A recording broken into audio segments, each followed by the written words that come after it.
¿La bolsa o la vida? Sí, óiganme bien, no la bolsa y la vida. Los saluda su amigo Manuel Añorbe Baños, senador por el estado de Guerrero. Para empezar, hoy estamos siendo afectados directa o indirectamente por la actual pandemia que no solo azota a los mexicanos, sino al mundo entero.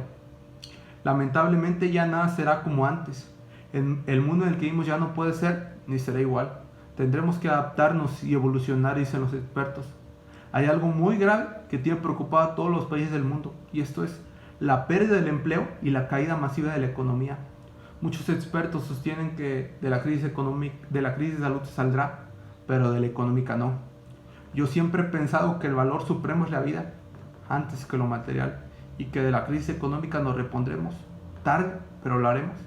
Sin embargo, de la muerte ni el más rico del mundo puede regresar.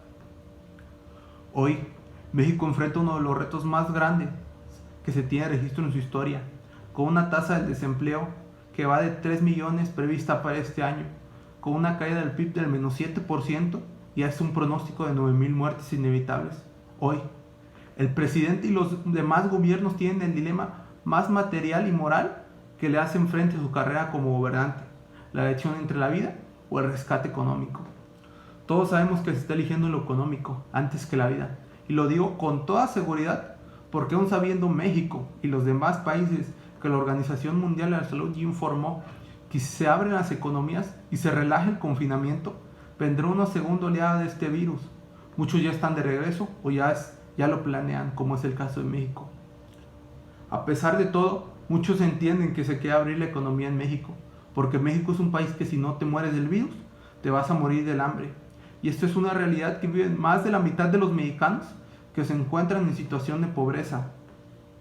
Gracias a la actual pandemia están quedándole empresas que son su sostén.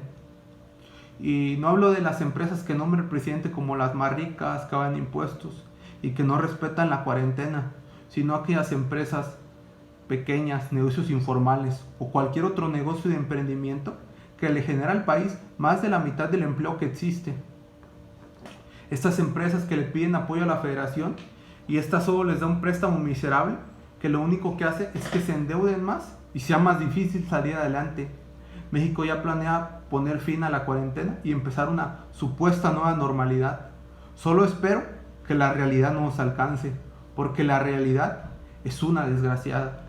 China, apenas a unas semanas de abrir su economía con medidas de precaución y sanidad muy rigurosas, tuvo que regresar al confinamiento parcial, al igual que otros países de la Unión Europea. Según diarios y periódicos científicos, México tendrá su pico más alto en octubre y se prevé una segunda oleada en diciembre. Y si es así, que lamentable, porque el 1 de junio se abrirá la economía de manera escalonada y será cuando mayor contagios y muertes se registrarán. Lo bueno de que este virus llegó a México después que a otros países es que no se está registrando una cantidad de muertes masivas a comparación de otros países que llegan hasta los 100,000 muertos. Un problema grande es que así como tuvimos tiempo para prevenir esta catástrofe, así hemos estado en cuarentena y ya nos urge salir a trabajar y generar ingresos. Cuando más alto está el curso de la pandemia. En otros países sus cuarentenas fueron entre 70 y 75 días. Mientras que en México llevamos 65 días y las autoridades sanitarias dicen que todavía no salimos del punto más crítico. Y al contrario, estados apenas van a entrar a lo más complicado. El 19 de junio se informó que estados como Jalisco y Guanajuato iban a tardar más para llegar al punto más alto de contagios. En Acapulco se prevén 2 meses de extremos contagios y hasta se están abriendo fosas comunes. Y aún así se quiere abrir la economía y negocios que para el momento no son esenciales. El secretario de Educación Pública, Esteban Montezuma, se empeña a que se concluya el ciclo de manera presencial, y si por él fuera municipios donde no hay contagios ya estuvieran abiertas las escuelas. Pero no se está viendo la realidad social de cada estado y se está atentando contra su toma de decisiones.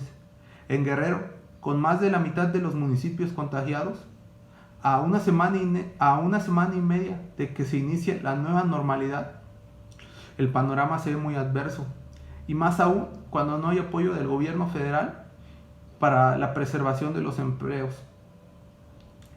Pero les pregunto cómo se van a preservar los empleos si no se están percibiendo ganancias. Y esto lo único que ocasionará es que se quiebre, y más aún cuando se le siguen pagando impuestos al Estado. Los años de recuperación serían 4, claro, si no ocurre otro suceso que afecta a la pandemia. Pero le repito, la realidad es cruel y nos hace toparnos con pared.